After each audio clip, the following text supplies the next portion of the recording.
আজ আমি আপনাদের সামনে যে রেসিপিটি নিয়ে এসেছি তা হচ্ছে সরপুঁটি মাছের লাল ফ্রাই। অর্থাৎ এটা মাখা মাখা হবে না, একবার পুরো এপিট ওপিট পুরো মশলা দিয়ে যে লাল লাল করে ভাজিটা সেটা। এর জন্য আমি এখানে 5টি মাছ নিয়েছি।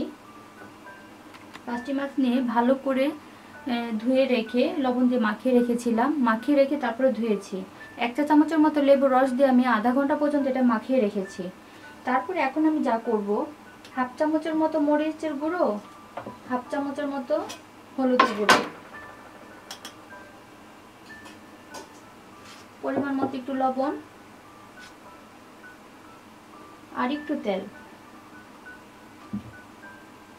দিয়ে ভালো করে এটা মেখে নিতে হবে। ভালো করে এটা একটু চিড়ে চিড়ে দিতে হবে মাছটাকে, তাহলে মশলাটা কিন্তু ভালো করে ঢুকে। লেবু রসটা না দিলে আপনারা ভিনেগারও দিতে পারেন, আর যদি ভালো না লাগে, একেবারে ভালো না লাগে, লেবু রস না দিলেও চলবে। এটা এখন আমি ভালো করে মেখে 5 মিনিটের জন্য রেখে দিব। তারপর আমি চুলাটা ধরিয়ে ভাজবো।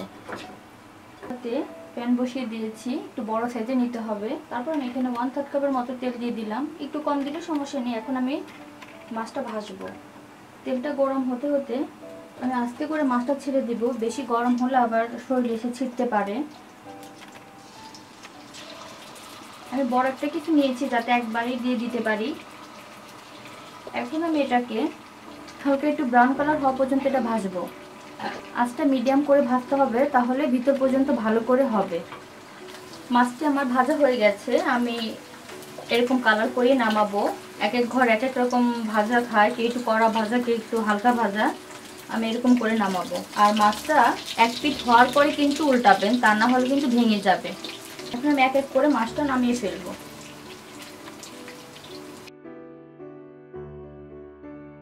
চুলার আঁচটা এখন কম করে দিতে হবে। এটাতে কিন্তু আমি পেঁয়াজ বাটা ব্যবহার করব, আর যদিও লাল ফ্রাই সেজন্য আমি এখানে 4 টেবিল পরিমাণ পেঁয়াজ বাটা দিলাম। এখানে আমি পেঁয়াজ কুচি ব্যবহার করব না।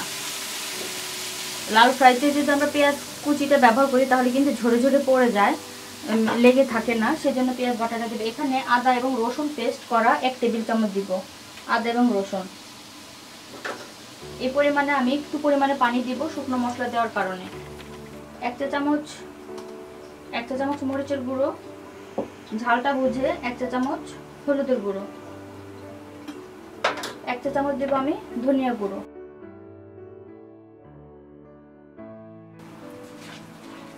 পরিমাণ মতো একটু লবণ দিতে হবে। মাছে কিন্তু মাখানোর সময় লবণ দিয়েছি, সেজন্য অল্প পরিমাণ একটু দিলাম। এটা এখন আমি ভালো করে কষতে দিব, দেখাচ্ছি আমি আর একটু পরে। মশলাটি কষানো হয়ে গেছে, যে পানিটা দিয়েছিলাম সেটা শুকিয়ে গেছে, ভাজা ভাজা হয়ে গেছে। এখন আমি এতে অল্প পরিমাণ একটু পানি অ্যাড করব। পানি অ্যাড করে আমি এখানে 1 টেবিল চামচ পরিমাণ টমেটো পিউরি দিয়ে দিব।